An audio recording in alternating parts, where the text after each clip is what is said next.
Good afternoon, everyone, and welcome to the Rutherford County School Board Policy Meeting for April 24th, 2023. First on the agenda is our Pledge of Allegiance by August Tidwell. Pledge allegiance to the flag of the United States of America and to the republic for which it stands, one nation, under God, indivisible, with liberty and justice for all.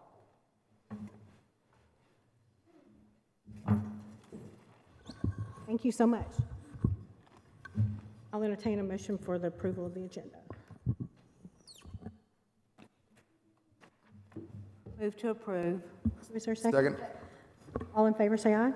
Aye. Anyone wish to abstain or oppose? Ms. Monica, it's all yours. Thank you. Good evening, everyone. Thank you for being here tonight. I want to introduce Stacy Wallace. Stacy is our paralegal for the legal department. This is her first meeting on her own, so please slow down as she's going to try to take copious notes to make sure that we have accurate minutes of the meeting. It also is being streamed on RCTV. So. Okay, let's start with the first policy, which is policy 1.1021, student member of the board. There has been a proposal to sunset this policy.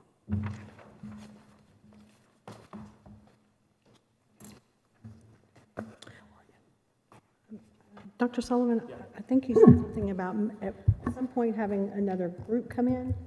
If we're going to sunset this, maybe we need to... Yes, it'll be in the second one as well. Okay, thank you. Yep. And so one thing we had talked about, this never really got off the ground. There's a lot of different things that go along with student member of the board for a district our size to only have one or two members, instead having maybe an advisory group of students.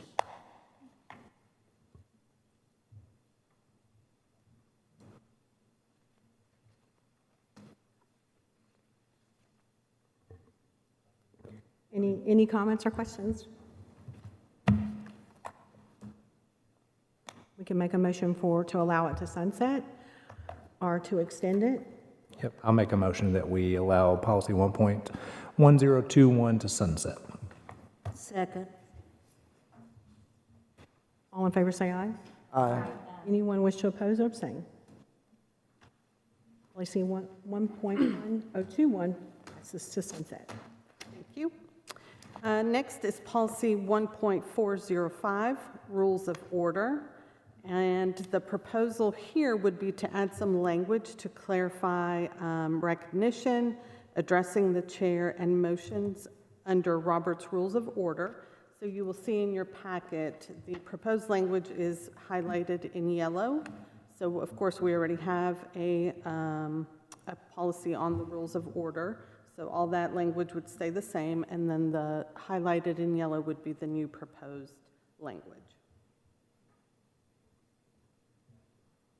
Madam Chairman. Yes, ma'am. And I did not submit this. Pardon me? I did not submit this one.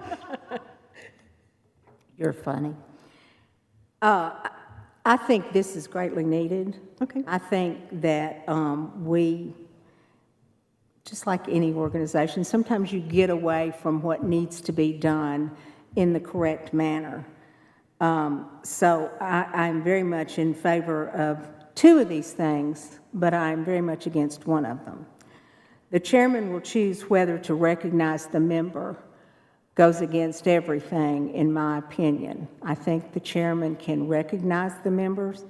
I think the chairman needs to be addressed, and she needs to say, it's okay for us to speak. So I would like to make a motion that we remove, the chairman would choose whether to recognize the member. Second. Can I ask a question? Okay, sorry. Mr. Reed, and I'm only asking because I'm concerned that this is almost redundant, because if I'm correct, I think that this is already the way we're supposed to be running the meetings. We just have not been doing so, because I believe Robert's Rules actually states you are to be recognized by the chair in order to speak. Is that correct or no? The first person to speak on a motion has to be recognized by the chairman. Thereafter, it is not necessarily, there can be discussion between the members at that point under Robert's Rules. But we typically had a chairman actually try to recognize people to speak. So that has been practiced in the school system here. So everyone's usually, in Robert's Rules of Order, the first person who makes a motion has the right to speak first on it. So, but that should be someone who's recognized by the chairman to speak at that point on the motion, and thereafter, we have had a practice of the chairman recognizing who speaks thereafter. So, if you look at formally Robert's Rules of Order, they're saying that the chairman will be, like if you have someone for or against the motion, the chairman should alternate between who they call on for discussion on the debate. So, whoever speaks, someone speaks for the motion, someone speaks against the motion, someone speaks for the motion and against it, and that's what the protocol is under formal reading of the Robert's Rules of Order. I guess that was just my question. Yeah, Whether or and not- truly to follow, we kind of used to do this, and we've kind of drifted away from it, and I think it's brought it back to our attention that this is what needs to be done. I just want that sentence removed. But during discussion, under Robert's Rules, we can discuss it. So it's not a matter of whether it's choosing or not, because that is part of Robert's Rules. It's not out of order for any one of us to speak during discussion. Exactly. Right. Exactly. So then, where did the language, the chairman will choose whether to recognize the member? Where did that language come from? Is that Robert's Rules? I've never seen that in Robert's Rules. And I've even called TSBA about that, too. And they said that someone says a motion, they second it, and it's open to the members to discuss the motion.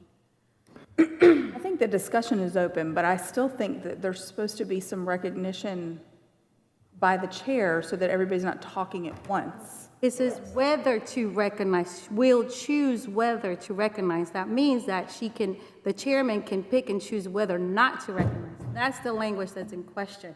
It says will choose whether. That doesn't state that saying that the member will be recognized. It's saying you may be recognized or you may not be recognized. The language there is questionable. Yes. So, Mr. Reed, you have your Robert's Rules book there?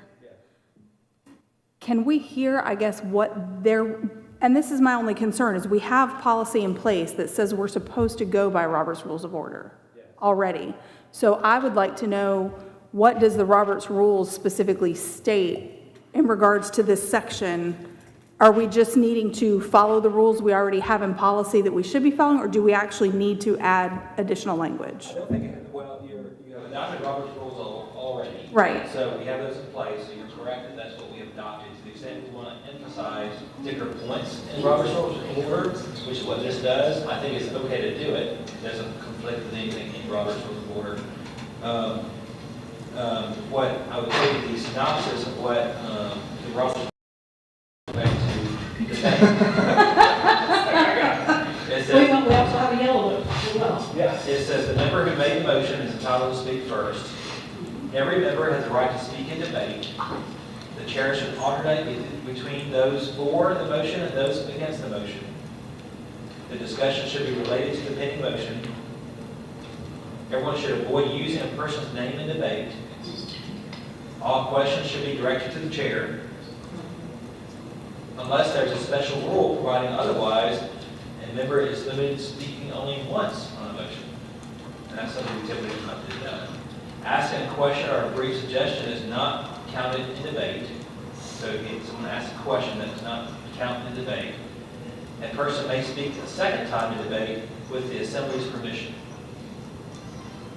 The assembly's permission is being requested recognition from the chair. I'm thinking of the General Assembly, and of course you'll have two members It will be the board. alternating, but they're getting recognized each time.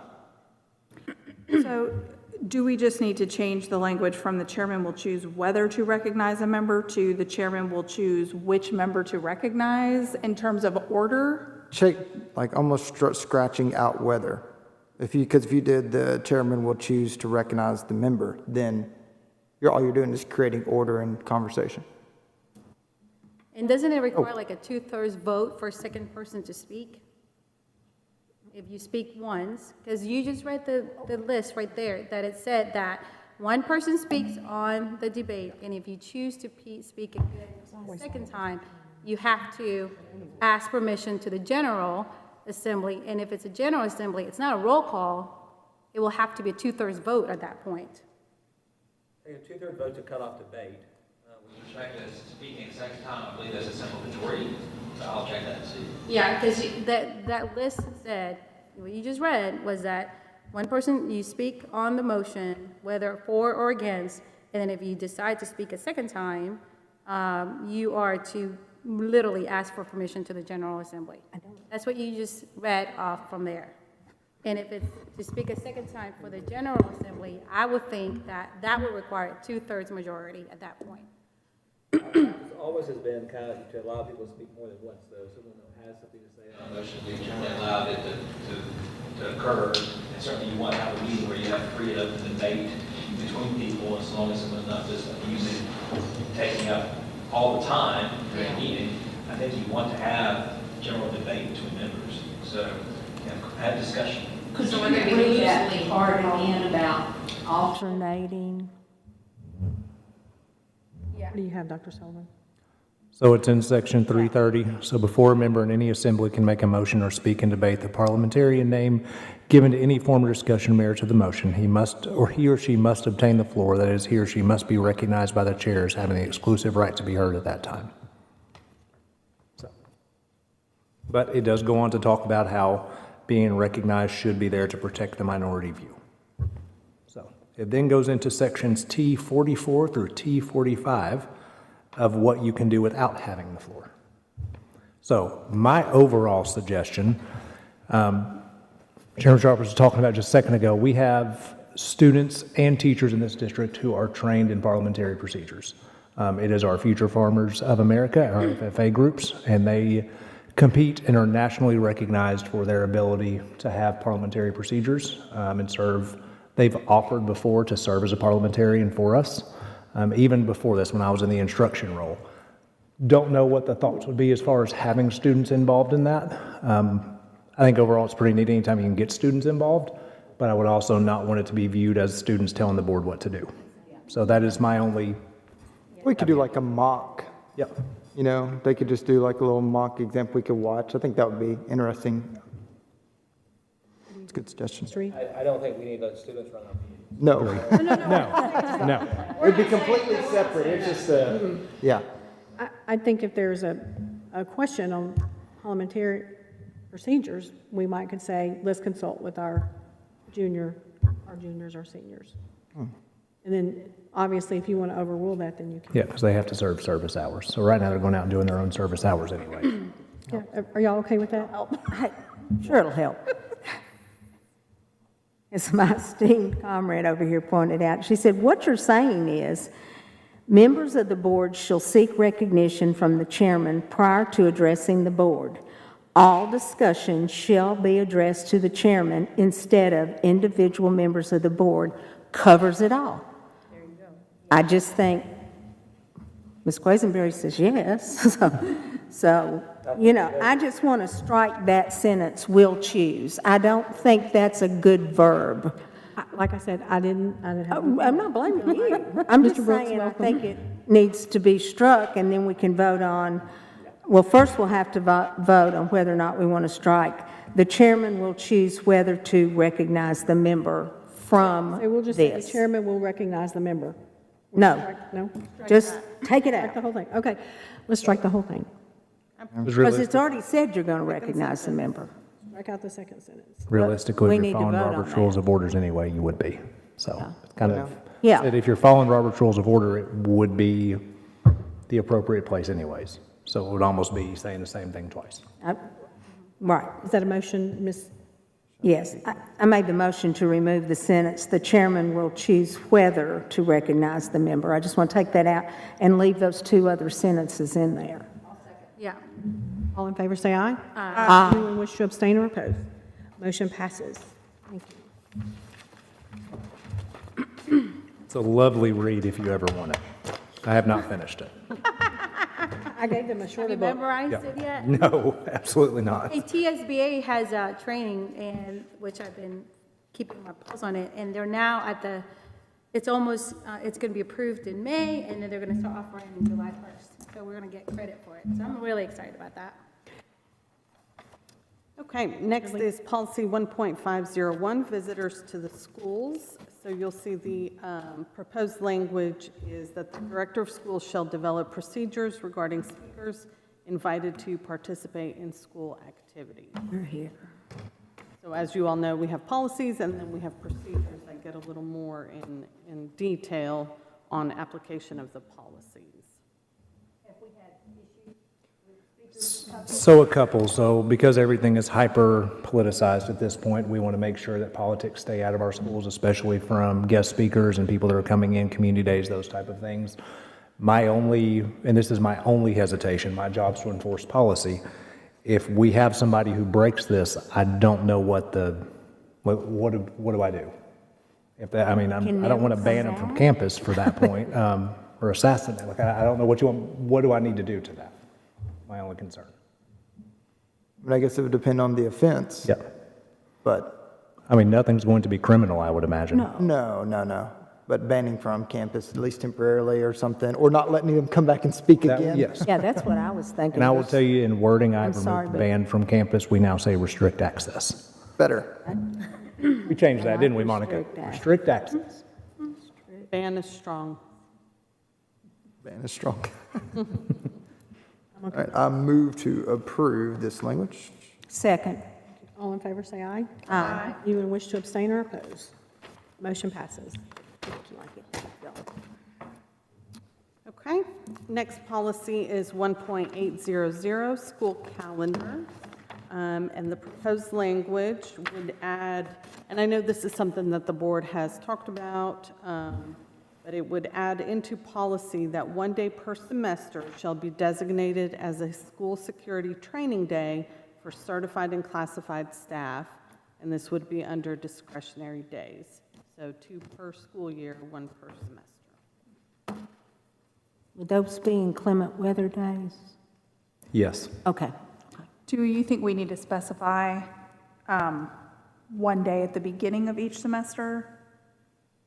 I mean, I know it seems silly, but the whole point, I think, was to do it before school started and then kind of a refresh in Yeah, I January. don't see any issue with that at all. One in August and one in January, right? 1 day per semester. It's on there, 1 day. I'd put beginning because She's trying to talk. Yeah, she's been waiting. okay. Oh, I'm sorry. We need to come over here. Just for the record, as someone who experienced the school safety day, I just wanted to say how productive it was. We were able to troubleshoot some things that didn't come up before, and it was very, very useful. I will say, sometimes we don't know what those kinks are until we work through them. So having a mid-year safety day, I think, is very important, because we don't see a lot of those issues until we've started the school year. That's awesome. And Dr. Sullivan's intent was to catch people new coming in August, and then if we had new employees that came in after the holidays, because, you know, we have retire and things like that, so they come in January and catch those new employees then. So I think our teachers love it. Everything we've heard has been positive. So I'd recommend, Just remind you, Sam, so 2 of your 4 discretionary days are devoted to school safety. Is that right? Okay. and I would recommend we still just say beginning of the year instead of August because we almost started in July this year.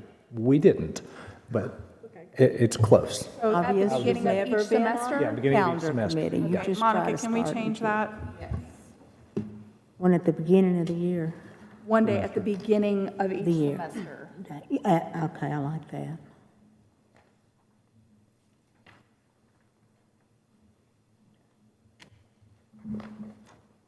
I'll make a motion to approve with the verbiage change. Second. thank you. All in favor, say aye. Aye. Those wish to abstain or oppose? Motion passes.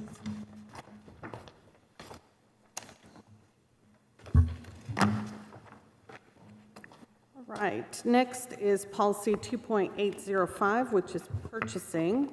And this updates the amount for routine purchases. So the board may recall, there was a resolution that the board passed, I want to say it was last summer. I can't remember exactly when it was, but some reason we neglected to update the policy after that resolution was passed. So we want to make sure that we get it right. And so the amounts in yellow are what the resolution was. And this is mostly for competitive sealed bids and purchasing. We have a centralized purchasing office here, and so the levels or the amounts can be a little bit higher than some districts who don't have a centralized purchasing office. That probably had you signing everything. It was, yep. And it all follows what, all the different Tennessee Code annotated announcements you have, all those different legal references that you see as well. So we're going to move the single-piece equipment costing more from $5,000 to $15,000. And then back here, I have a question. So all was page 2 of 4 at the very top, the highlighted, and equipment in excess of $50,000. What does that mean exactly? Yeah, that means right now, anything up to the way policy reads, even though we have a resolution stating different procedures that state different, right now our policy says if it goes to $25,000 or more, it needs to end up having all the different bids and come to the school board for approval. The way that we have operated has been $50,000, so this is updating our policy to match what state law does. Okay, all right. That's all that is. Okay. I thought we had that already like that, but I guess not. We already did, but we never We did, updated it we here. just- Yeah, we're just updating policy. Okay, Move. all right. I move, Madam Chairman. Thank you. Is there a I second? move to approve. Thank you. All in favor, say aye. Aye. Anyone wish to abstain or oppose? Motion passes. Thank you. You're up. The next policy is 4.100, and this one is instructional goals, or instructional program.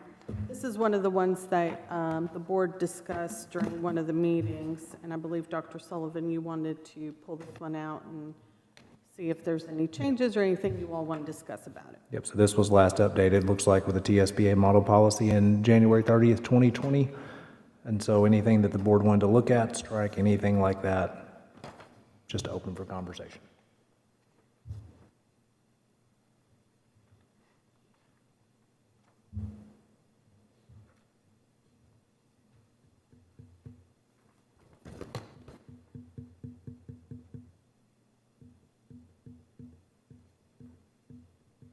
Anything you want to change?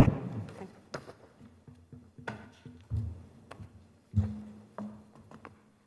I think we're good. I'll entertain a motion on this, and we can keep it as this, and this will go in part of our yearly. So looking at. Great.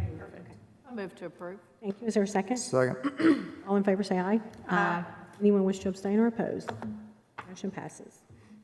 Keep it the same. All right. Next is 4.2001, co-curricular activities.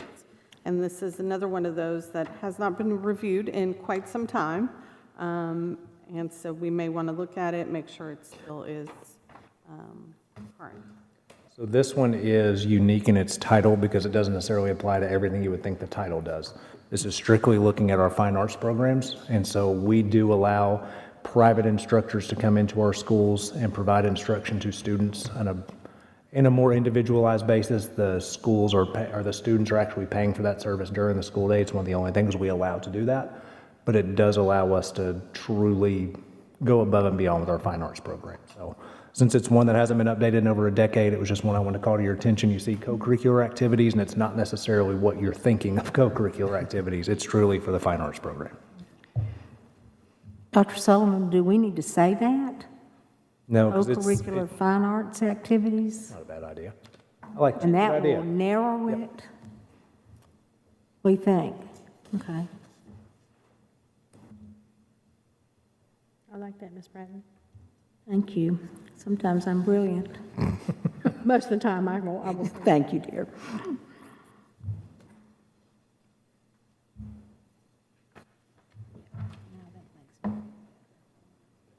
Move to approve. Is there a second? Thank you. All in favor, say aye. Aye. Anyone wish to abstain or oppose? Motion passes to keep it the same, but change the title.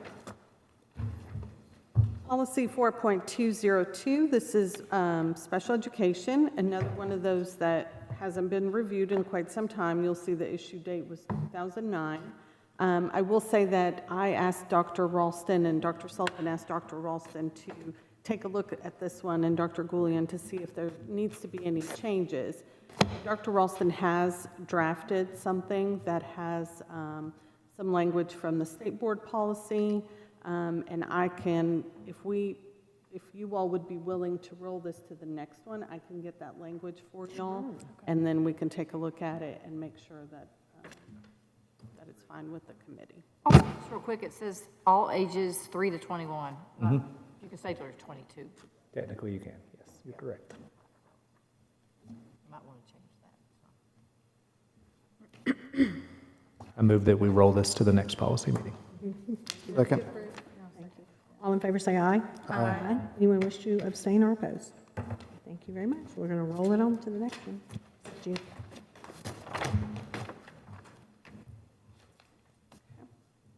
Next one is policy 4.204, summer school.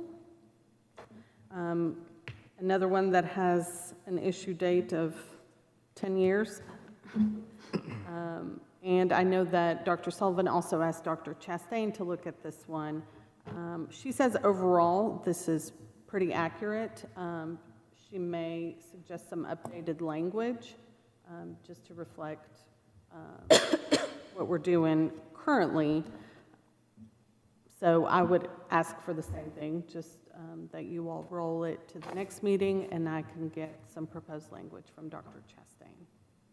And something I noticed, the board is supposed to approve tuition rates, line 17, so we need to put that before the board, probably K at our next meeting. I know it's fine. Yeah. Has there been a change? No. Okay. Do you remember what the tuition rates are off the top of your head? Okay. And we do lose money on our summer school, so it is a service, and this is 9-12. This is not talking about kindergarten, 8th grade. This is 9-12. So we do not do that at profit. We do it at a loss to provide students an opportunity. Dr. Sullivan, you pointed out when we looked at this before, all fees charged shall be deposited Yes, thank in and you. dispersed from the director's office. That doesn't happen. Yeah, that run, how do we run it all through, yeah. So Riverdale hosting this year? Yeah. So we need to change that language as well. Yes. Great point. Do we have a lot of kids signing up, or is it more those that failed a class and need to take it? Or is it really Well, trying to get ahead? It is both. The last few years, it shifted more towards students who failed. Remedial? With COVID, now it's shifting back to what it was beforehand, and that's students trying to get ahead. Okay. And we do not plan on offering credit recovery this summer like we have offered, are we? Oh, okay, I was like, okay, something's changed. I was like, whoa, okay, something's changed. Credit recoveries were students who weren't where they needed to be in a certain grade point average or grade that they could come back and just go instead of the intense summer school course. We stopped offering that this year for summer school because students were just not necessarily there was no incentive for them to do what they needed to do during the school year. We already offer credit recovery during the school year, so we don't need to offer them school year and summer. So that D range and F range is even lower too, so students have had multiple opportunities. We keep lowering it, then they're not really going to master the standards they need to be successful at the next month. Is it 10 point now, right? 10 point scale? Yeah. That's like in college still. Which was kind of nice. I'll entertain a motion. We're postponing that. We're going to roll it. Move to roll. All in favor, say Second. aye. Thank you. All in favor, say aye. Aye. Anyone wish to abstain or oppose? We're going to roll 4.204 to next. Policy 4.205, enrollment in advanced courses. Dr. Martin, I love it when you take over these because you explain them so well.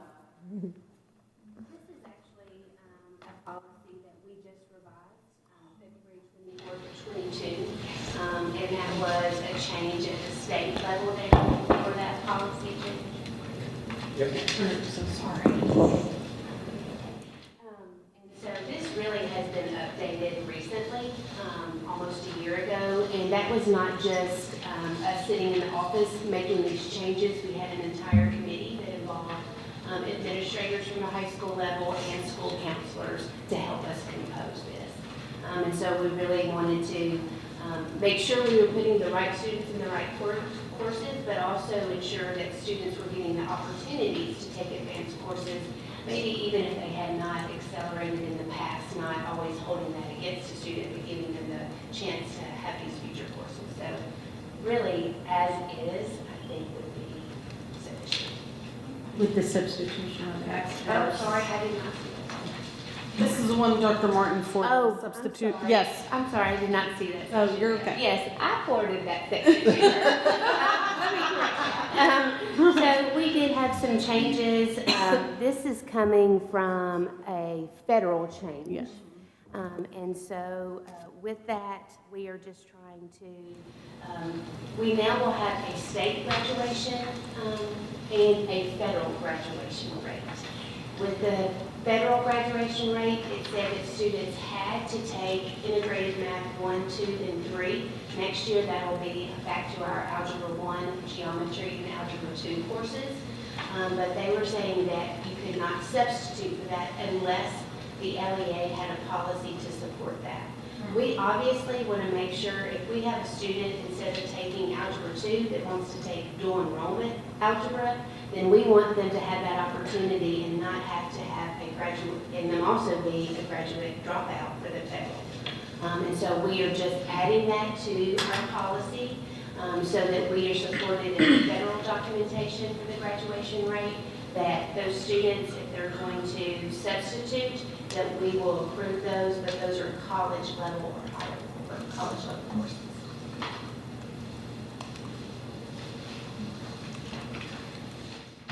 I'll entertain a motion to adopt lines 19 through 26. I'll approve. Second. Thank you. All in favor, say aye. Aye. Anyone wish to abstain or oppose? I'm so glad to see integrated. Motion passes. I know, a lot of people are. Thank you all. Thank you, Dr. Martin. I tried to sneak that one in. We discussed doing a new policy, and then I snuck it in on another one existing. Okay, policy 4.212, virtual education program. This is another one for discussion. Dr. Sullivan, I think you had some things you wanted to point out on this one. So a couple, line 13, I would recommend that we strike line 13, as that's no longer applicable where we are. And then line 15, I just wanted to call to, we actually do have a policy that allows us to assign a student to virtual education program for alternative school. What we are missing is the actual programming at alternative school, which we'll have in place for next year. Just wanted to call that out. Are we striking number 4 as well? Okay. No, we definitely need number 4. It was just we've had some conversation around, are we allowed to put a place, student virtually? So we actually already have a policy in place. Now, will the alternative virtual will be the same as our regular virtual school, or is it going to be a separate program? It'll be a separate program. Okay. So we just want to strike line 13, correct? 913.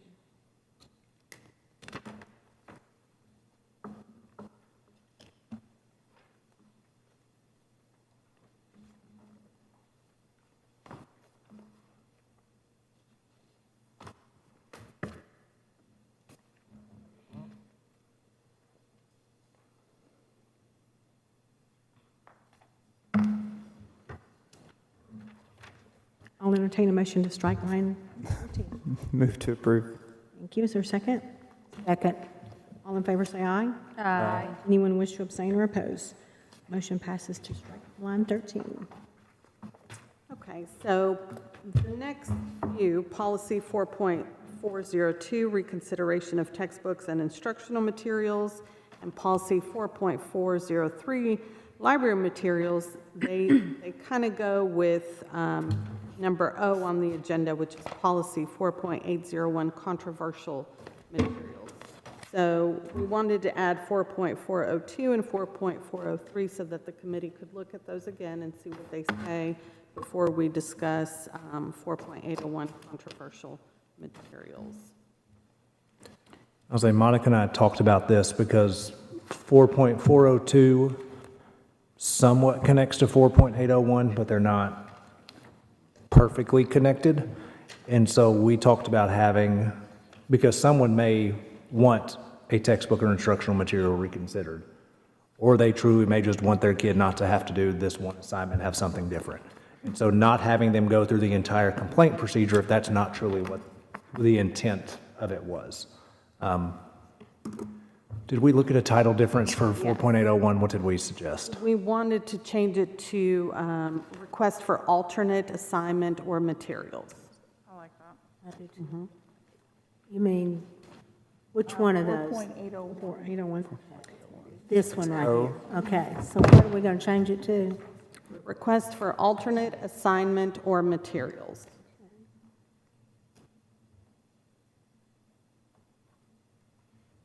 Did we have anything like this in place before? Yes, but we can't find the form since this was from 2009. Okay. We could be typewriter font, I'm not quite sure. You're making a form for that one, Yes, though, correct? yep, as soon as it goes in policy, I will. This will make, okay. Ms. Bratton may have actually made the original form, I'm not sure. So, that could have been very well where it came from, would have been. Probably when I Yeah. had the Watsons go to Birmingham question. I just wanted to make a suggestion of adding the word equal in alternative assignment. Being in the classroom and having to come up with something alternative for a student, we want to make sure that the student's educational benefit is at the forefront of these assignments, and I feel like equal kind of hones in on the idea that they're still benefiting from the same standard of instruction. Like that. How soon will a parent have to give notice for that? Because here's why I'm saying that. So I had a situation where something came up at a 5th grade. I was a substitute teacher, and this kid said to me that he could not do this assignment because it talked about Christmas. And at the spot, we had to figure out something. So if we add the word equal, that totally violates that policy if we give them a math assignment, because that's what we ended up giving that child, is a math assignment, because I didn't know what else to do. I talked to the teacher, and we never had anything come up with that before. We didn't know if it was a religious issue or what. So when they do come up like that, and we want to satisfy this policy to be compliant with the teacher so they don't get in trouble, I don't know, then at that point, if we're going to add to the word equal, it almost as if there's got to be like a timing period so that the teacher will be able to find something that's equitable, like equal to what that assignment is, because if you're trying to do it on the spot right then and there, it's going to be really challenging, I believe. That's just my point. And it is extra work for the teachers, for sure. Maybe the language needs to change away from equal and standards-based, because that's what instruction is for. So not necessarily equal amount of work or equal amount of time spent, but equal standards instruction for both the alternative assignment and the original. Yeah, but if it's a substitute teacher and not the real teacher, how's that going to be figured out? So this You is, should yeah, not be this is, left in that position. Yeah. and this is Just not, face facts. You should never be left in that position.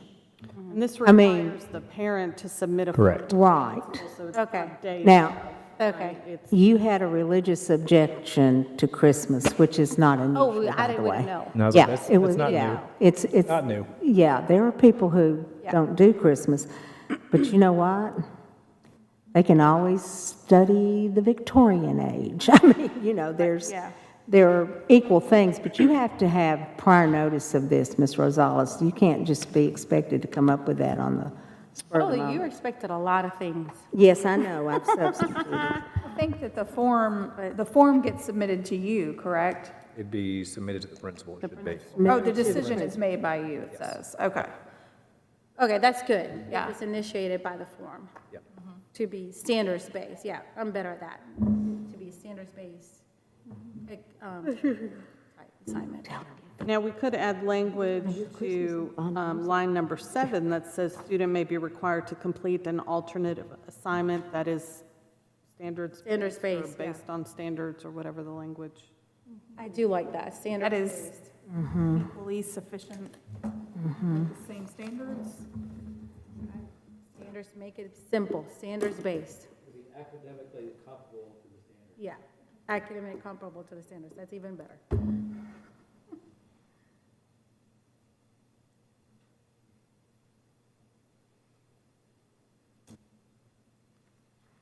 I don't love, and I'm not trying to get rid of my responsibility here. I don't love that any activity that a parent finds controversial would come to the director of schools with the right to appeal to the board. I'm not sure every single worksheet I would have the ability to be able to look at all those in a timely enough manner to make that consideration to the board. Could it be made to the principal With the right to appeal to the director of with a right schools. to? Yes. I like that. I like that. That's one way of seeing how much we've grown in the 13 years since this was originally made. So the decision will be made by the principal with a right to appeal to the directors of schools. And ultimately, the Board of Education. Oh, wow, then it's gonna come to us. I was sensing the review of a lot of worksheets in my future.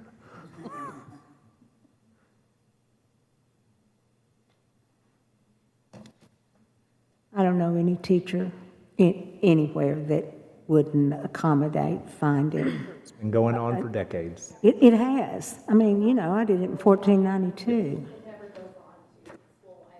I know it's happening in the classroom on a regular basis. Teachers will work with Yeah, they just go ahead and do it, yeah. So Monica, is this, we're changing the title to request for equal alternate assignment or materials, is that correct? Did the committee decide to put equal in there? Or did you say request for standard-based? That was for. It's academic comparable to the standards base. So I'm going to read what I have, and maybe we can just go from there, because there's been a lot of talk about changes. So I have the title as Request for Equal Alternate Assignment or Materials. Parents may request that a student not be required to read a book, use certain materials, or participate in an activity. If the request to the teacher is denied, then a written request may be submitted on the appropriate form to the principal with a right to appeal to the director of schools and the school board if necessary. No student is granted such a request shall be penalized academically for his or her failure to participate in an activity, read a book, or use certain materials. Student may be required to complete an alternative assignment academically comparable to the original assignment. Perfect. I had academically comparable to the standard. Yeah, to the standards, yeah. And then the last line as well, To the academic standard? academically comparable to the To standard. the standards, standards Yeah. based. The standard. And then the last line, Assignment better. Comparable. I like assignment better too. to complete an alternate assignment academically comparable to the assignment. To the original assignment? To the academic standard? Academically comparable to the original assignment. There you go. I think the assignment in and of itself is already standards-based, so I would assume. Okay, so we're back to original assignment? In theory, yes. Okay. Academically comparable to the original. I said we erase this, we just start from the top. No idea what this is. You're just giving up. Just whatever.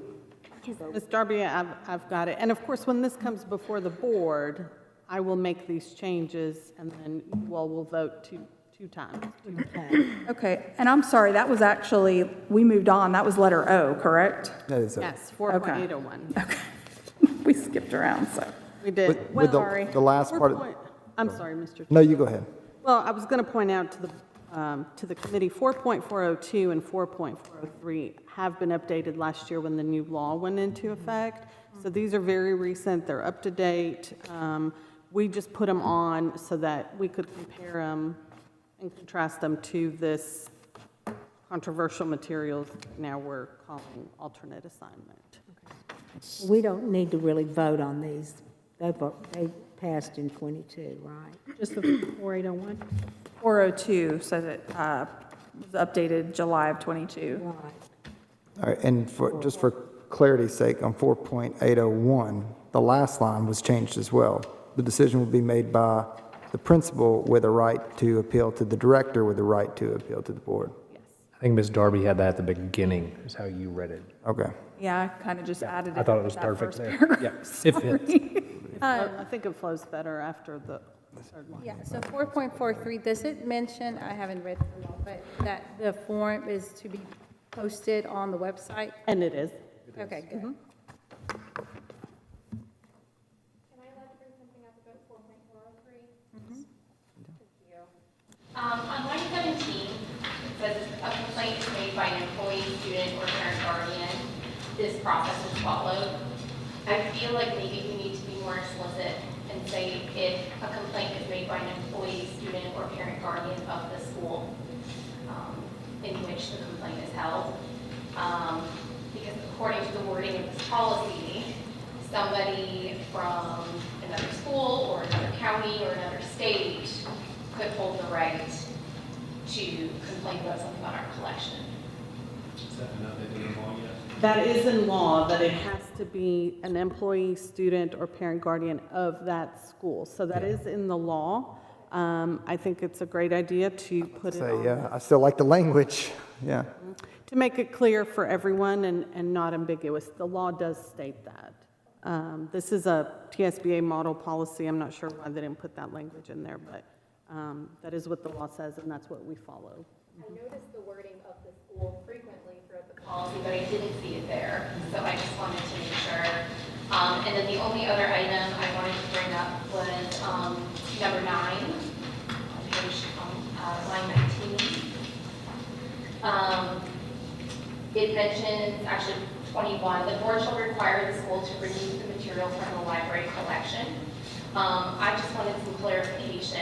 If that title is removed from the library collection, will it be removed from that school's library collection? Will it be removed from the grade band in which that title is held, according to the students who have access to those materials?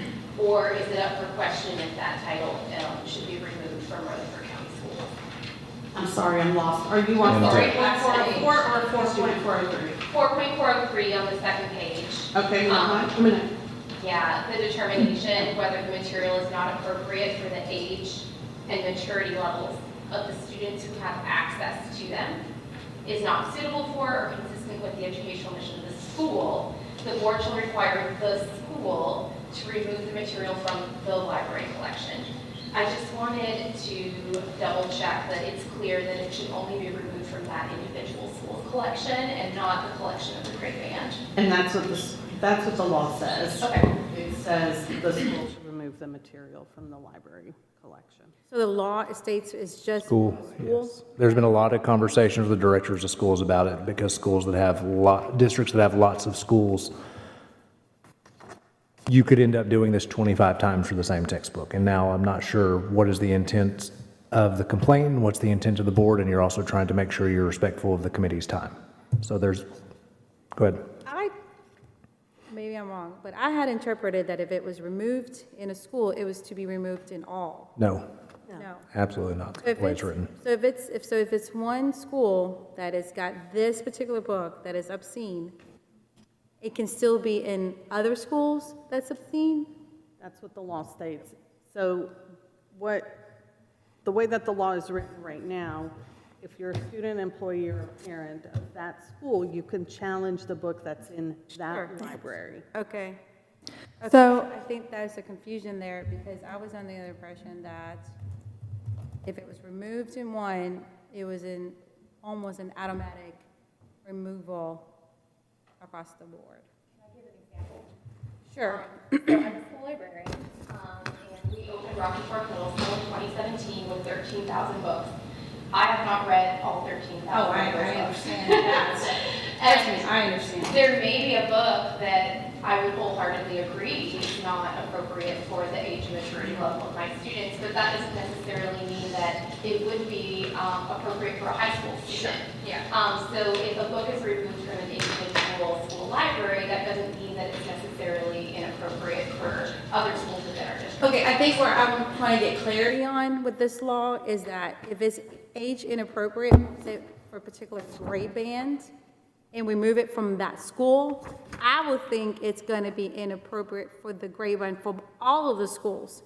So in order to remove the book that is inappropriate for that particular grade one, what you're telling me, we have what, 20-something elementary schools? That means 25 different forms for different schools will have to do the same thing just to remove that one book. So it's just, I don't know, it just sounds kind of weird to me that. I had same questions as you. I had marked on my sheet about whether or not it was going to be just for that school, for the grade band, for the district. And I don't know, this would be a question for the lawyers in the room. I would say that the way the law reads, if it's reading school-specific, that that's like the minimum that we have to meet. And I would ask the question, as a district, could we not have policy that states, I'm speaking specifically of some extremely obscene, but there are, I think, some books that everybody would agree don't belong in an elementary school. Why require committees to meet multiple times over? If it's obscene and doesn't belong in an elementary school and the committee decides on that and the board votes on that and the director of schools supports that, why it wouldn't just be removed from our district as a whole to protect our children. And the second question to that was, I had asked previously whether or not and you might know the answer to this, whether or not you guys have the ability to, for lack of a better word, like flag or notate a certain book so that if it was sent back in when you went to put it in your system, it would tell you, we're not accepting this book. Oh, you mean a book that has been reviewed? Right.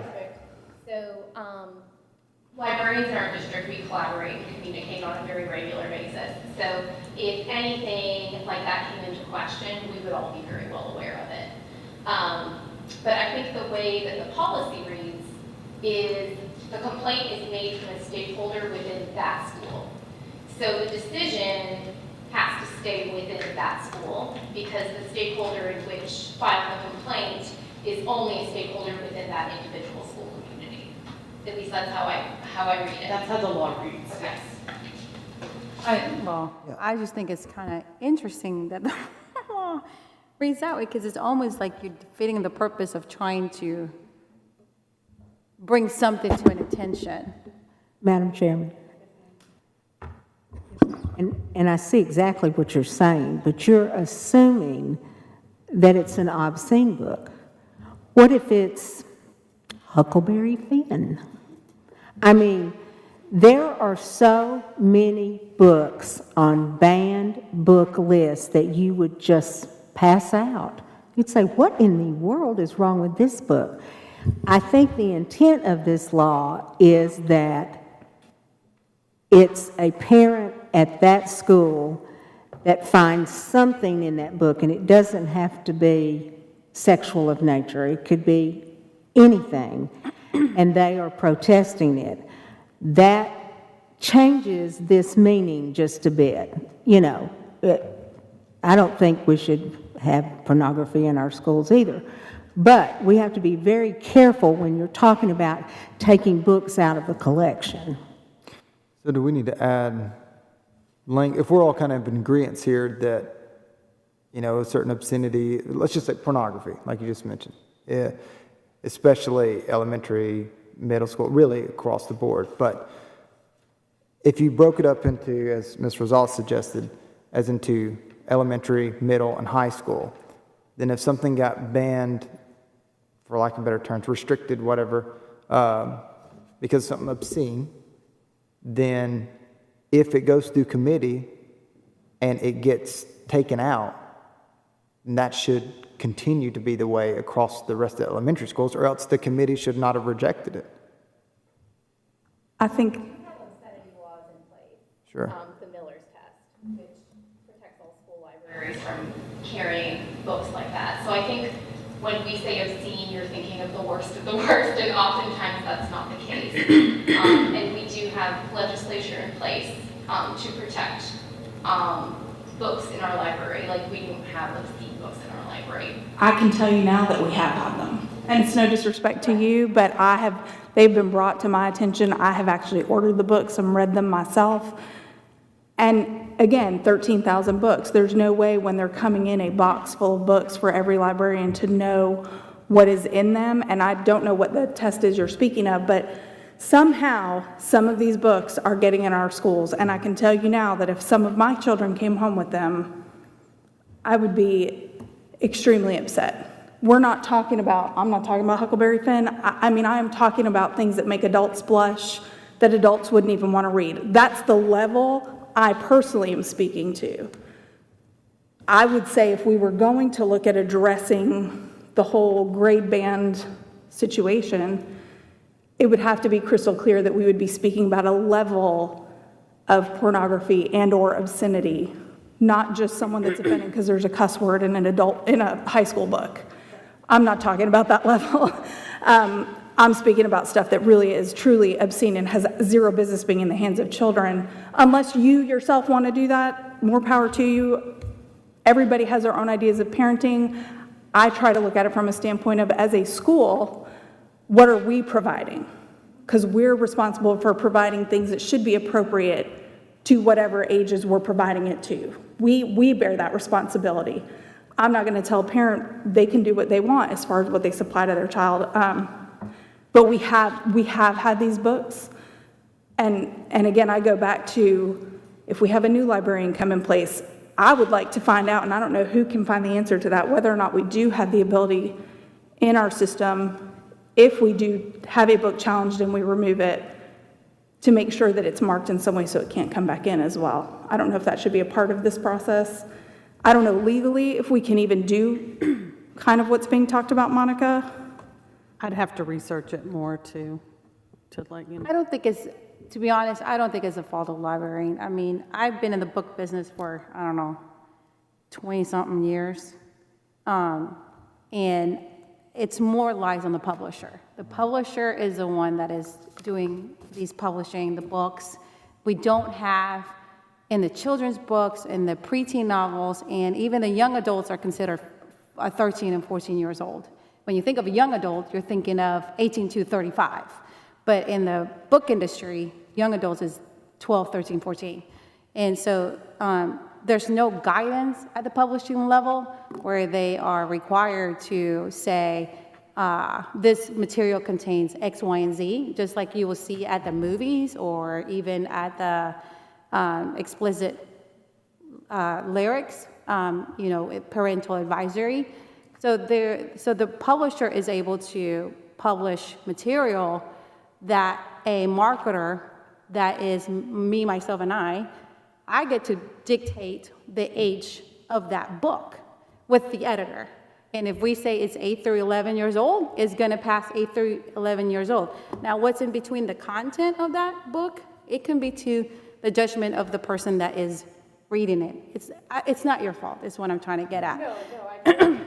And every parent has the right to choose what they want their child exposed to, but we can't choose for an entire community. Right, but I think where the problem is that when the book is in a cover to cover, like anyone that's with a child or a parent, and you read the back of it, you're reading everything that's fluff. Because as a marketer, I'm going to try to sell the book, and so I'm going to use fluff words and puffed up things so that you can buy that. So if it's a book, like I know of a book that is for 8 to 11 years old, that's got girls in a bed and they're kissing, it's not going to tell me that it's about a journey of two girls going through that journey and whatever it is. Like, you're not going to read about that unless you actually read the book and find for yourself those are the kinds of things that an 8-year-old is going to be reading about. And I think that is the biggest struggle as a parent, is that when you're reading the book on the back, you're reading that it's a journey about an adolescent child trying to figure out her journey into puberty. You're not really you're not going to know that this book is about her sexuality, because that's not what's on the back of the cover unless you open it and flip through the pages. So that is where the frustration comes. Anyways, sorry about that. Okay. No. I am so That sorry. it's the library collection within the school, the way it's written. And we was trying to assign blame because the books come in we know, I've done quite a bit of study on that. But I think, Ms. Monica, if you would say, I don't think that we have the law behind us to, if we pull it at Cedar Grove, to be able to pull it at Stewart's Creek Elementary. You know, that's probably something that we need to address with our legislators next It just year. defeats the purpose Because of this. Yeah. Sorry, go ahead. Because if it is bad at one school, one would assume that it's bad at the other school. So, but we need to either approve or wait. Madam roll Chair, this. can we postpone this Yes. until the next policy meeting while Monica looks a little more into that? Okay, so let's go back, because I think we got a little, okay, so 4.402, reconsideration of textbooks and instructional materials. That one we're not doing anything with. That I one, think we need to vote to take it as is, Yes. since it's here. that's Okay. I make a motion that we keep where is that one? 402, 402, as written. As written, okay. All in favor, say aye. Aye. Anyone opposed or wish to abstain? And let me go back to 4801. Well, 4.801. We need to do library next. Because, let's go because- to 4.403, Okay, Madam go ahead. Chair. In just a second. okay.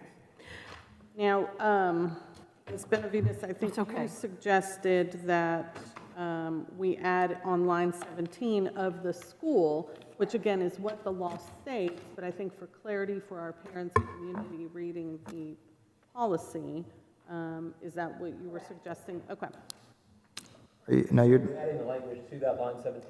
yes. Parent/guardian of the school. Line 17. Yes, employee, student, or parent guardian of the school. I have a question on that. While I agree that it needs clarity, if this changes to like a grade band sweep because it gets rejected by the committee, then, which I know we're talking about doing this later on, but if it gets moved to that, then this would change what, of the LEA? Well, the law right now says the complaint can only be made by an employee, student, or parent guardian of that school. Yes. And I believe that's what Ms. Sharp was saying. The legislature right now has only given us these parameters. They may change it in the future, I don't know, but right now. It's something we need to address Right. next session. Yeah, because we have very differing viewpoints in our community of what's appropriate at Kittrell may not be deemed appropriate. Just look at Laverne Lake. It's going to be different. And I know that they do have the capabilities on the system to restrict for parental approval. I do know that they do have that. And I would be happy with that, you know, if it's a book that we look at and that is questionable and that they say, look, y'all, I'm not for banning books. I saw the list of the top 10 banned books the other day, and I was completely surprised of what was on that book, because probably 9 of them I wouldn't have thought that they would be banned. So I can't remember what the 10th one was. But what we have right here, we have to work with this now. It'll be a legislative goal for us next year, and I will accept a motion on this if we're finished with this one. To postpone? Which one are you on, Or 4.402? 4.403, change line 17. What happened to 402, sorry? We already did it. Nothing, it went through exactly as is. Exactly. That's when we were, okay, gotcha. Chatting, Policy sorry. behind. Okay. To change line 17 to if a complaint is made by an employee, student, or parent guardian of the school, this process should be followed. Move to approve. Thank you. Thank you. All in favor, say aye. Aye. Anyone wish to abstain or oppose? Thank you. Change to line 17 and 4.403. And just so everyone knows why we just finished that one, I've met with all of our media specialists, and we've discussed that where my line in the sand is where it goes. If it is just because it has characters and doesn't discuss sexuality, anything like that, then I can argue with leaving that. But if it talks about sexuality, is obscene, anything like that, then in my view, that's inappropriate, and that's not going to have my support to keep in our library. Yeah, and that Is that kind of how I worded it? Okay. Yep. Can't you just take care of that? And again, Can't you just take care of that? Leave us We out. try to. We try to. And our media specialists have done a great job of us because we collaborate on each one of them. We truly do. And again, thank you the so much for your work, because I know there's a lot of work and there's a lot of discussion, so I really do appreciate it. I don't know what 2 people opened Rocky Fork that are sitting at this table, do you? I don't know what 2 people opened Rocky Fork that would apply to, do you? So can we did not vote on 4.801. We have not. Madam Chair, would you like to go to 4.801 or 4.502, which is actually the next on the agenda? Okay. I know we discussed 4.801, but we skipped around. 4.502 it is. Just want to make sure we don't forget that We're one. not changing anything with 4.502. No, this is 4.502 is family and parent involvement. And that's the next on the agenda. And then we'll come back to 4.801, right? Yeah. Perfect. So the next policy, 4.502, is parent-family involvement. And again, this is one of the ones that we just had for discussion. I believe Dr. Sullivan wanted to pull this one out just to have you all just put eyes on it again. But no changes are proposed at this time. Yeah, this one was actually brought to my attention, so we have a policy on family involvement. Looks like the last time it was reissued was right the year before COVID, and I'm not sure that any of this has truly been looked at since then. It is ironic, the only person that we have one staff member that deals with parent involvement is strictly Title I allocated, correct? So that is the only parental involvement aspect we have as a central office supported position initiative. The rest kind of falls on communications in the schools. Could you explain on line 22, shall appoint a family and community advisory council? Is that the one individual that you're speaking of? No, we don't have that right now. That's just for fun. Yep, this was again written in 2019 and not been done since. Seems like a great idea since it's in policy. I would say so. And I think, is this in accordance with law too, correct? According to this ESEA? Is that where this verbiage came from? Yes. Yes? Okay. I would probably also want to see if TSBA, if there's a new model policy, because I know that ESEA has changed since this was written.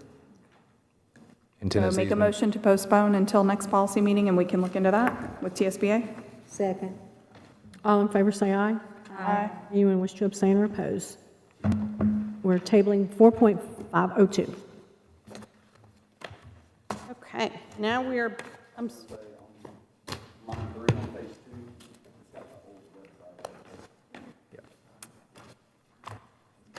thank you, Good catch. Dr. Gillian. Okay, back to 4.801, controversial materials, now being called request for equal alternate assignment or materials. I don't believe we voted on this. We did not vote on that. Read yours again. Yeah, I can read it again, sure. Request for equal alternate assignment or materials. Parents may request that a student not be required to read a book, use certain materials, or participate in an activity.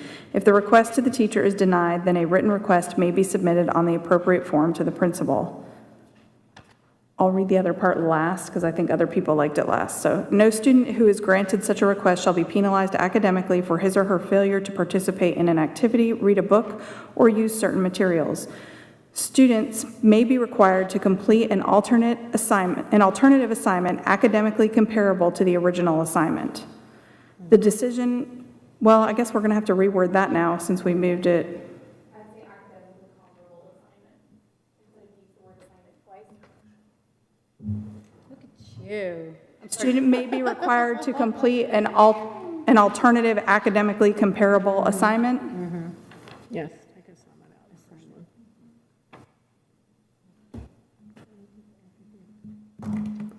one. This may be semantics, but do we want to say student will instead of student may? Because they're gonna have to. Okay, so student will be required to complete an alternative academically comparable assignment. Yes? All right. I don't know what verbiage you want to add before the director of schools at this point, because to just say the decision will be made doesn't really make sense, because we're leaving it up to the principal. It's only when the parent wants to appeal, correct? I liked it where you had it originally. It made sense. I thought so too, but I agree. Do Do you want to Okay. go back to where that was? All right, I'm going to reread it. I'm going to start with if the request. So if the request to the teacher is denied, then a written request may be submitted on the appropriate form to the principal with a right to appeal to the director of schools and the board if necessary. Yeah, that was what it was. With an appeal, the appeal. And then it went into the next paragraph, that no student who has granted such a request. All right. I like it. Recommend to approve. Second. Thank you. All in favor, say aye. Aye. Anyone wish to oppose or abstain? It removes that last sentence then. Mhm. Changes to 4.801. Yep. Approved. Policy 5.117, teacher tenure. This one is for discussion, but Dr. Sullivan has some good news about the teacher tenure. Yeah, so we reached out to TSBA, and this is allowable by law to grant tenure from someone coming from another district. So we have a couple options that I would like to recommend. One is the teacher meets a 2-year probationary period to where they meet a level 4 or level 5 in our district on their overall evaluation score. I also would like to add that in I think I've had to word this. In an instance of a hard-to-staff area, that an individual teacher can be brought before the board recommended for tenure. So for example, if we have a physics teacher that we have one that graduated in the entire state of Tennessee, and we have a physics teacher from Hamlin County who wants to come here but says, I refuse to come unless you take my tenure, then I can bring that before the board for consideration. Yeah, that's a good idea. Love it. Hard-to-staff areas are subject to,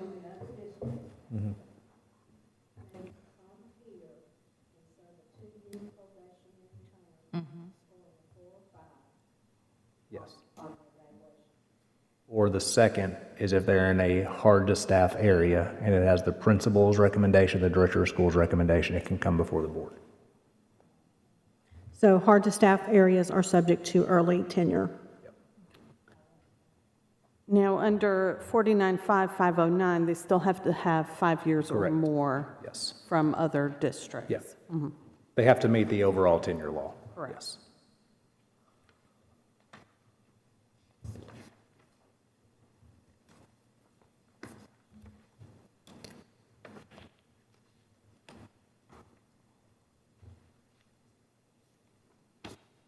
Should we add a number 5 on the first page between lines 19 and 20 and put those in there?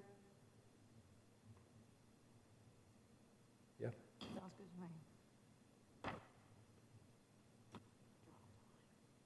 So can I ask, in regards to the hard-to-fill positions, can be granted an immediate tenure If approved at the by board. discretion of the director of schools and the board, Yeah. or the director? Yes, because ultimately I recommend tenure, but you all have to approve it. Okay.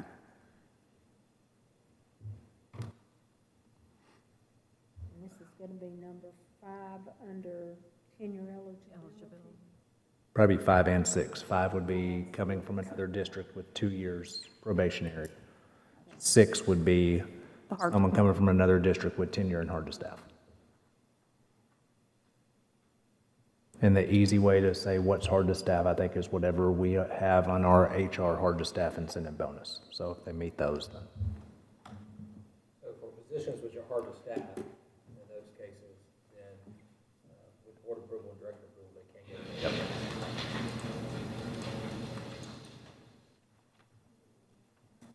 There is a section on teacher transferring from another school district. It's on page 2, lines that starts on line 12, excuse me.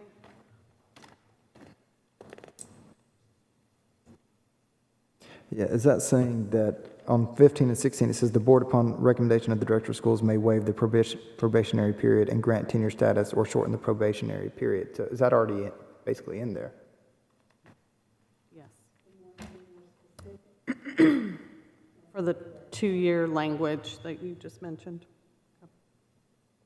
I like it because then ourselves, our principals, and our HR department doesn't get into a back and forth with teachers about, why, how come you're letting this teacher come in and you're not letting another one? I appreciate you guys bringing this up, because this could be a big game changer for recruitment of teachers. A big one for recruitment and retention, I think. We definitely need this. Until other districts update their policy and do the same. But for about 3 months, we may be good. So are we basically just changing line 13 to say, instead of the regular probationary period, 2 years? And would that only be, would we take out the non-tenured verbiage in there? I would leave that, because by law, we can't give them tenured access unless they already had the 5 years. So that is required. They have to have 5 years. Okay. So I think if This a non, section has to be a totally separate thing in and of itself? I think we're fine to make the changes that we just discussed, that we talked about making a number 5 and number 6. It's perfectly appropriate for them to go under line 16 as well. But lines 17 through 21, I believe, have to stay. Well, I was looking at line 13 on the second page, because it's just kind of a, Redundant? it's conflicting, actually, because it says a tenured or non-tenured teacher with 5 or more years of prior service that transfers, yada, yada, yada, would serve the regular probationary period. So it conflicts with what you just added. Yep. That's why I was saying, Good so point. do we want to take the non-tenured part out and then change the regular probationary period to 2 years? I don't have an issue with that. So a tenured teacher with 2 or more years. No, I think it's 5 or more years of prior service that transfers from another school district. Instead of them having to sit through our regular probationary period, we're only requiring 2 years. Am I correct? Yes, if a tenured teacher from Bedford County transferred in here right now, that person would have to start all over again. Right. And And we we're don't, going to we, say 2 we don't years. want, yeah, we Okay. don't want that. We want them to be able to, that to be part of our enticement. Well, look, you can transfer your tenure. We want it to be your portable, just like an insurance policy or something like that. Whatever, how that should say. Okay, so Monica, you get where we're at? Line 13 on the second page, taking Yes. out the non-tenured, and instead of regular probationary period, serve 2 years.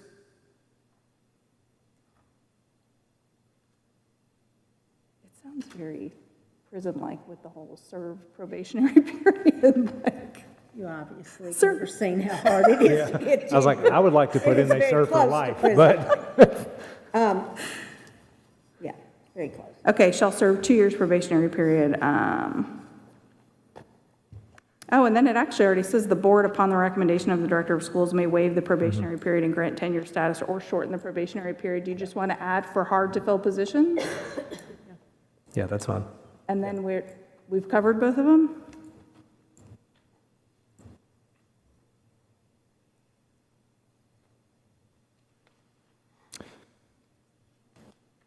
Move to approve. Second. All in favor, say aye. Aye. Anyone wish to abstain or oppose? Motion passes to change the language for 5.117. Thank y'all. We're getting close. Okay, policy 5.119, employment of retirees. This one is also for discussion.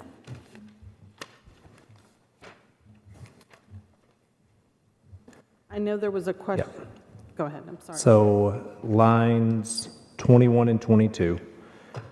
The retired teacher shall not be eligible to accrue additional retirement benefits, accrue leave, or receive medical insurance coverage. So there's a couple on here that I do think follow state law. So accrue additional retirement benefits. I know that's accurate because they can't get service for, get retirement and accrue extra time for retirement. So that has to stay. Accrue leave, I would recommend that we allow without allowing people to accrue leave so that we pay them again when they leave. So that they can accrue sick leave to take during the period they're with us, but not to accrue sick leave so that they can just accrue 12 days and then we pay them again for, we've already paid them once their sick leaves to retire. We don't want to pay them again to sick leave to retire. And I'm not sure they'd be eligible for medical insurance. So if a retired teacher comes back, Mhm. they're eligible for sick leave with that 100 days, or? So right now, other districts are allowing it. We are not. And so we are having some retired teachers come back and teach for us who are then taking leave without pay. And so we already have the days budgeted because they're filling a certified position. If the retiree is coming back and teaching for us, I feel like the least we can do is allow them to not have to take a day of leave, an unpaid day. It's basically sick pay. They can accrue Yeah. sick pay because right now they can't. And Okay. I've had several call me as well. Yeah. They already have medical folks. They have medical as a retiree. Correct. Okay? They're not going to come in and get new medical, is what we're talking about. They have to keep their retiree, right, Dr. Just sick, Sullivan? it's Okay. just sick days. It's not like long-term disability. Really, it's talking about sick day. The retirees that have come back were not able to take any time off. None. No sick days, nothing. I mean, you know, your dog dies or whatever. Your aunt dies, whatever. They could not take any time. And it was a problem. They should be allowed to take some sick days. They're filling in just like a regular teacher. All right, so here's my recommendation. On number 4, retired teachers shall not be eligible to accrue additional retirement benefits. We scratch accrue leave and leave or receive medical insurance coverage. And then number 5, the retired teacher is eligible to accrue sick days as a regular certified employee. And then number 5 becomes number 6. Can you repeat that, Dr. Sullivan? The retired teacher is? Eligible to accrue sick days as a regular certified employee. We add that shall not be entitled to compensation if those days are not used. Yes, that's a great point. I think that's good. Mr. Reed, can you repeat that? That, Are not eligible to receive compensation for accrued days not used.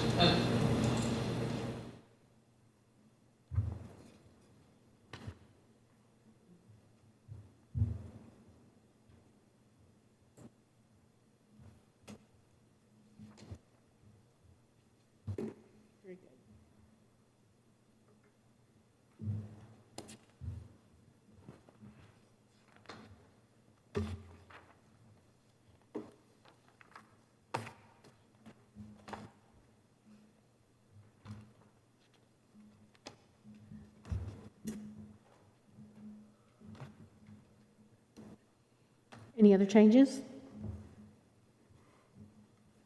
Move to approve. Second. I'm waiting for someone. All in favor, say aye. Aye. Anyone wish to abstain or oppose? Changes to number 4 on 1.19 is approved. Policy 5.3051, emergency sick leave. This already expired on May 27th, 2022, but the proposal is to sunset so that we can clean up our policy manual of unnecessary policies. Yeah, and even line 13 says this policy shall automatically expire May 27th, 2022. I'll entertain a motion. Move to approve. Thank you. All in favor to sunset? Aye. 5.301551. Thank you. Next one. Okay, policy 6.204, attendance of non-resident students. Again, this one is for discussion. So I asked for this one to go on in here. We currently do not allow non-resident students to attend our county schools unless they are part and connected to an employee who has joined. And so you'll see all of those starting in line 17. We've had discussion about, do we want to allow students from other counties to attend? And if so, we would need to charge tuition. That would be my recommendation, is to charge tuition for a student who is not an employee. It is not my recommendation to change that right now because we're already overcrowded. But And Overcrowded. I will we say, don't have room. Williamson County tried that, Yeah. and they were going to charge, and it did not go over well What at all. What about those children that, this was an unusual circumstance, and it affected the school that I was at, and the attorney that was here before you, we kind of, DCS, yeah, we don't have a choice. lived in Cleveland, or not Cleveland, I'm sorry, Clarksville, and we're driving him down every day. Well, he would last maybe a couple of hours, and then he had to go get picked up because it was very disruptive. But that's because they were Atlas. Well, not really. He was in. They're in Clarksville. DCS custody. He was in DCS But custody. that was, yeah. Yeah. But that was, And the DCS office is right there, so technically it's zoned Riverdale. We are working to place across different schools, so it's not I'm just all in saying, one. I serve on another board. Yes. You would be surprised at the number of children in this county that have not a relative in this county, but they've been placed here. And that is a issue. And those children will show up, and they will be at our school. So we need to have a policy. so we're going to leave this one as is. We need to vote on that. Probably just, no, we don't. I think we're leaving the same. Okay, sounds good. All right, next one is 6.3001, Pandemic Epidemic Code of Conduct Supplement. Again, this one was enacted in 2020. No longer applies, so we're asking that it sunset to clean up our policy manual. Move to approve. Thank you, Ms. Rosales. Thank you. All in favor to sunset? Aye. Anyone wish to abstain or oppose? Motion passes to sunset 6.301. Policy 6.702, Student Clubs and Organizations. This one is quite marked up, but it would add language for participation in and approval of student clubs and organizations. So I did bring this one up, but I think there is a law now on the books, so. So my recommendation is to roll this until we get a model policy from TSBA. This is House Bill 0727. Monica found it today, so appreciate that, Monica, and Senate Bill 1443. It amends a current law that requires a student's parent or legal guardian or the student, if the student has reached the age of majority, to provide a written, informed, and voluntary signed consent to when they may receive instruction through the LEA's Family Life curriculum. But it further goes on to the amendments. There are 3 amendments, but the one specifically for this policy is amendment number 3. And it states, a school shall not allow a minor student to become a member of a club or organization or allow a minor student to participate in an activity of a club or organization unless the student's parent or legal guardian first provides consent to the student's membership or participation in a dated written consent. So, and then it just gives you the subsection, a minor student means a student who's not 18 years or older. So I need, Roll it till it is codified on July 1st would be my recommendation. and we'll have to do the same for the next one, which is another We one have a that I motion. added for the Let's have a opt-in. motion. Yep. Let's have a motion for 6, Oh. 7. Motion to sunset. Thank you. A motion No, to postpone. Oh, Rolling. postpone. Postpone. Sorry, I Second. thought, Yeah. well, we can sunset it, that's fine, too. Motion to postpone. All in favor, say aye. Thank you. Aye. Anyone wish to oppose or abstain? Motion to, now you got me saying to postpone. 6.702. New policies, 4.213 would be opt-in for child sexual abuse curriculum. So again, I added this one before knowing about the recent amendment to the law, so motion to postpone as well. Can I make one suggestion? Sure. Something I am concerned about with this, I totally understand, I would want to get legal clarification. If a child, and this is just the reality of the situation, if a child is being sexually abused by their parent is not going to opt them into that. And so that's a section of the population I don't know how to fix. Because this is opt-in for child sexual abuse curriculum, and I can't imagine a parent agreeing to give them, I don't know how to fix that. I just, open to suggestions, I don't know how to fix it, though. I don't know that there is a way to fix it, and it's still going to be law as what it looks like regardless. I'll entertain a motion to, Postpone, move to postpone. all in favor, say aye. Aye. Anyone wish to abstain or oppose? Motion to roll to the next meeting, 4.213. Okay, last one, we're almost there. Policy 6.313, this would be a new one. This deals with spectators. So I will admit that this came from another school district. We stole it. You can Miss, say it. We Not stole mad it. about it. no, I don't want to say that.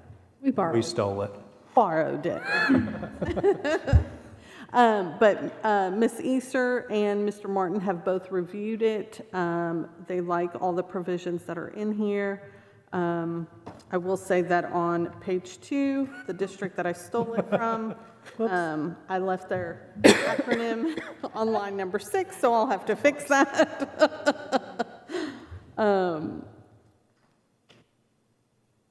we'll have a big community discussion around this. We're already doing parts of it, so we're already doing lines 22 and 23 at the middle school level. We're already doing and enforcing that, which we were worried was going to lower our gates, but we actually increased our gates because parents came with their students in some degree. But we'll have a lot of conversation with parents around this too. I think this is a good idea. Do we have additional officers at every athletic event? Is that what it say? Didn't we sign a thing with? Not every athletic event. For football games, we did. Didn't we sign a thing with MPD?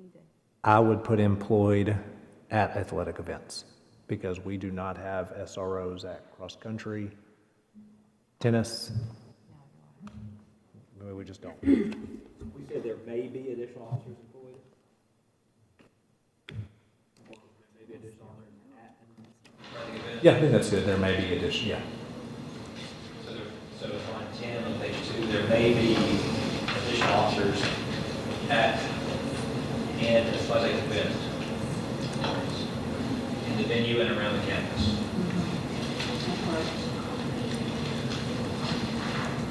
So if we go to the football games, purses are not allowed?